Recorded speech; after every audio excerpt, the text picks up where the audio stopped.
As normas de direito internacional privado, elas podem ser classificadas como normas sob dois critérios, de natureza e de estrutura. Então, para nós chegarmos à conclusão que uma norma de direito internacional privado vai ser aplicada no caso que tenha conexão internacional, no caso entre particulares que tenha conexão internacional, nós primeiro temos que fazer essa classificação. Então, classificar, nós podemos usar o critério da natureza e da estrutura. Quanto à natureza, as normas de direito internacional privadas, elas podem ser diretas, indiretas ou qualificadoras. As indiretas também chamadas de normas de sobredireito ou normas conflitual. E aí nós podemos observar que as diretas, quanto à classificação, então, as normas de direito internacional privadas, chamadas de diretas, são aquelas que solucionam efetivamente a questão jurídica, são normas substanciais, são as normas que regulam a nacionalidade ou a condição jurídica do estrangeiro. Então, se nós abrirmos o artigo 7º, parágrafo 1º da Lei de Introdução às Normas de Direito Brasileiro, nós vamos ver neste parágrafo 1º as chamadas normas diretas. Elas solucionam o conflito diretamente.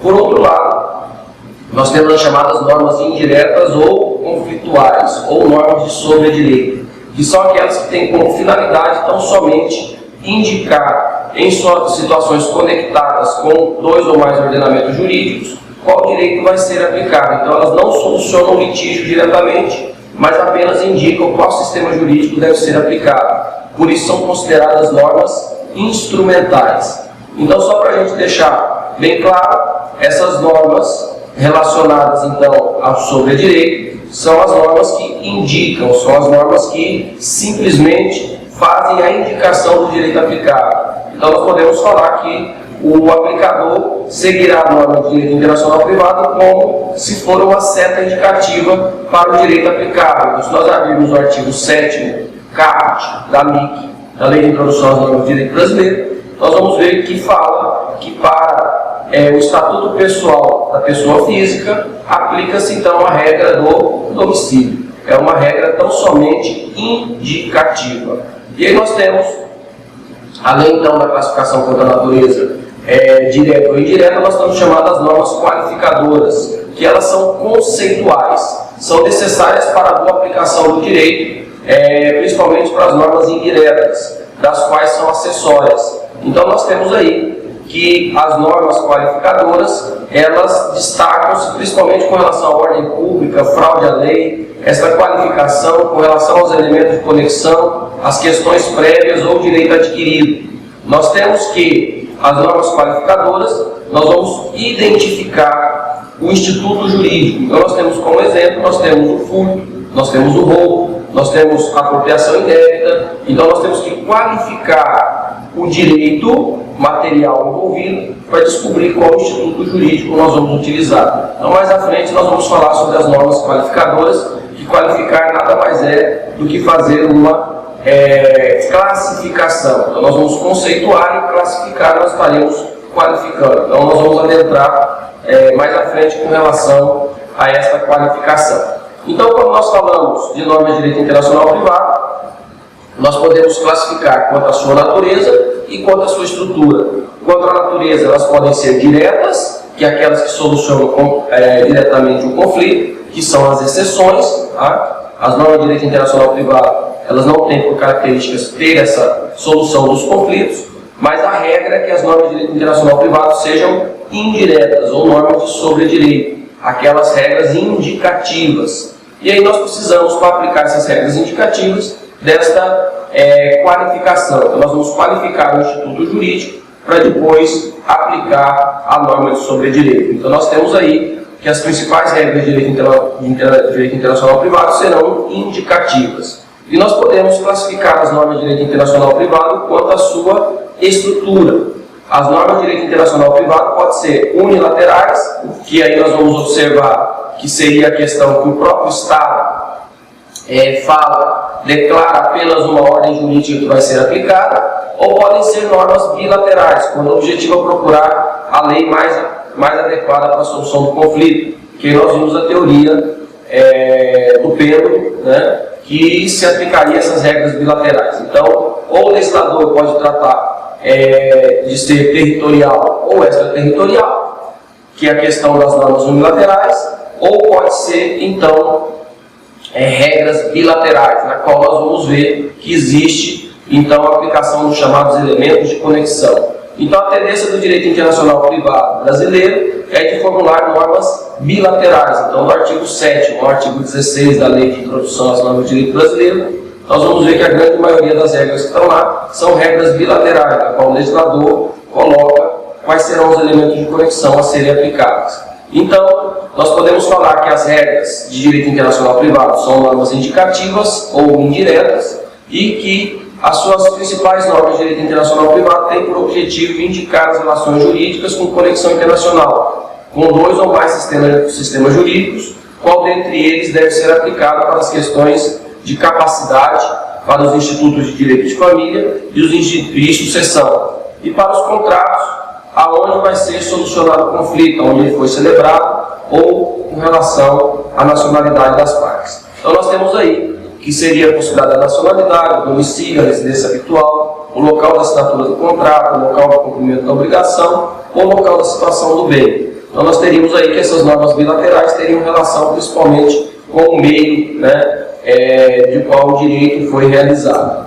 E essas normas indicam qual o direito aplicável dentro dos sistemas jurídicos que de alguma forma esteja conectado com o outro sistema jurídico. São denominadas então as normas instrumentais, não solucionando a lide diretamente, mas indicando apenas o direito aplicável. Então, no nosso direito internacional privado, nós temos normas que sejam indicativas e bilaterais. Essa é a grande maioria das nossas regras de direito internacional privado. E nós temos as exceções que nós vimos, regras de natureza direta, e quanto à estrutura, nós poderíamos falar que elas poderiam ser unilaterais. E aí, mas a grande maioria do nosso direito internacional privado, quanto à natureza, ela vai ser normas indiretas, e quanto à estrutura serão normas bilaterais. Então, o juiz, que é o último que vai dizer com relação às normas de direito internacional privado, ele deve executar uma operação mental, na qual ele vai avaliar o direito e julgar a causa. Então, primeiro ele deve determinar qual é o direito aplicável, para depois ele solucionar esse conflito. Então, conforme as normas de direito internacional privado, primeiro ele vai descobrir qual o direito aplicável e depois aplicar esse direito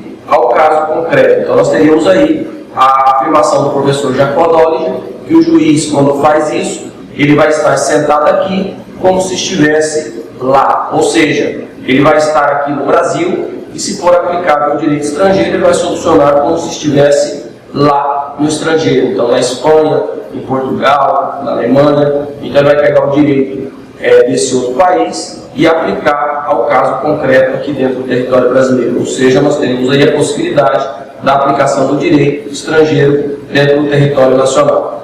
E aí, quando nós falamos em direito internacional privado, quando nós falamos nessa norma indicativa, nós temos duas partes dentro dessa norma, que é quanto ao seu objeto de conexão e quanto ao seu elemento de conexão. Então, primeiro nós vamos avaliar qual é o objeto de conexão, para depois fazer a aplicação do elemento de conexão. Então, nenhum Estado ele pode estabelecer regras para outro Estado. Então, o Brasil ele é competente para falar sobre quem são os seus nacionais. Então, quem são os nacionais brasileiros? Está lá no artigo 12 da Constituição Federal. Inciso 1º, os brasileiros natos. Inciso 2º, os brasileiros naturalizados. Então, nós temos aí a relação de quem são os brasileiros natos e naturalizados.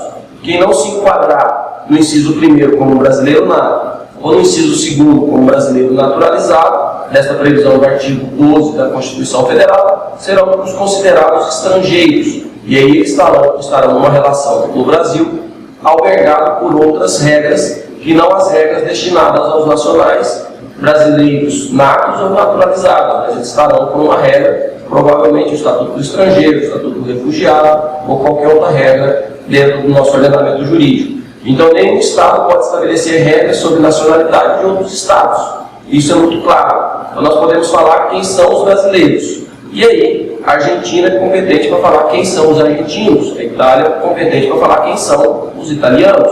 Então, determinar regras sobre direito de estrangeiro, o Brasil é competente. Então, se ele não classifica como brasileiro nato naturalizado, eles podem estabelecer regras para o estrangeiro conviver dentro do território brasileiro, mas não pode estabelecer regras para um terceiro estado sobre a nacionalidade ou qualquer outro instituto que seja de competência desse país, tá bom? Então nós temos que, nesse contexto, as normas de direito internacional privado, quanto ao objeto de conexão e ao elemento de conexão, nós entramos naquela regra quanto à classificação, né? E aí nós vamos observar quanto à natureza, ela pode ser direta, indireta ou qualificadora. Então essas normas qualificadoras, nós vimos, elas são conceituais e necessárias para a boa aplicação das regras indiretas. Desempenham funções auxiliares, qualificando então e colaborando com esta norma conflitual, indicando o elemento de conexão para reger determinadas matérias. Então a primeira coisa que nós vamos descobrir nessas normas indiretas é que nós já falamos que elas são indicativas e elas se dividem em duas partes, o objeto de conexão e o elemento de conexão. O objeto de conexão ele descreve as questões jurídicas ligadas aos fatos ou fatores sociais. Então nós temos lá se é furto, se é roubo, se é apropriação indébita, nós temos se é casamento, nós podemos afirmar se não for casamento, se é união estável, nós podemos afirmar sobre os fatos ou fatores sociais que se relacionam com conexão internacional. Então o objeto de conexão descreve essas situações jurídicas ligadas aos fatos e fatores sociais, seja conceituando esses fatores jurídicos, quanto à capacidade jurídica, quanto à forma do testamento, ou estabelecendo direitos, como, por exemplo, o nome da pessoa física, direitos reais, ou bens móveis e imóveis, ou pretensões decorrentes de um ato ilícito, dano material, dano moral, enfim. A norma qualificadora, quanto ao objeto de conexão, ela vai descrever essas questões jurídicas ligadas aos fatos sociais. E aí, o juiz ou a pessoa que estiver aplicando esse direito, ele vai qualificar esses fatos, os conceitos jurídicos, os direitos e as pretensões, e que mantém essa conexão internacional. A partir do momento que se qualificou, descobriu qual é o objeto de conexão, a próxima etapa, então, é aplicar um elemento de conexão para se descobrir qual o direito aplicado. Então, primeira coisa, nós podemos dizer que os elementos de conexão são aplicáveis exclusivamente às regras jurídicas depois de uma interpretação conforme a Lex Fori. Então nós vamos observar que para qualificar e reger as obrigações, está previsto no artigo 9º da Lei de Introdução à Norma do Direito Brasileiro, aplica-se a lei do país. Então, se nós queremos saber se é um contrato, nós vamos analisar esse contrato conforme a lei brasileira. Então, para qualificar esta obrigação, nós vamos qualificar com base na lei brasileira. Então, no que diz respeito a essa aplicação das normas qualificadoras, nós vamos fazer essa qualificação, essa interpretação, conforme a lei do foro. E aí nós vamos ver que a qualificação é um processo técnico-jurídico sempre presente no direito, pelo qual se classifica corretamente os fatos da vida relativamente às instituições criadas pela lei ou pelo costume. Então nós podemos pegar um exemplo que existia no Código Penal, que era no artigo 213 e 214 do Código Penal, que falava em estupro e atentado violento ao pudor. Então nós tínhamos uma classificação baseada, então, essa qualificação baseada em fatores distintos do fato social. Se ocorresse determinada situação, nós teríamos estupro. Se não ocorresse aquela situação, nós teríamos atentado violento ao pudor. E nesse aspecto, o direito brasileiro unificou o entendimento e nós só temos o estupro e desapareceu a figura do atentado violento ao pudor. Então, os fatos da vida social, relativamente às instituições criadas pela lei ou pelos costumes, a fim de enquadrar esses fatos dentro da regra jurídica. Então, nós vamos pegar o fato e enquadrá-lo dentro da regra jurídica, ou seja, nós estamos qualificando este fato dentro da regra jurídica. Nós estamos colocando cada fato dentro de um compartimento, dentro de uma caixinha específica, tentando trazer uma lei para regular esse fato, que seja mais adequada e apropriada para os diversos conflitos que ocorrem nas relações humanas.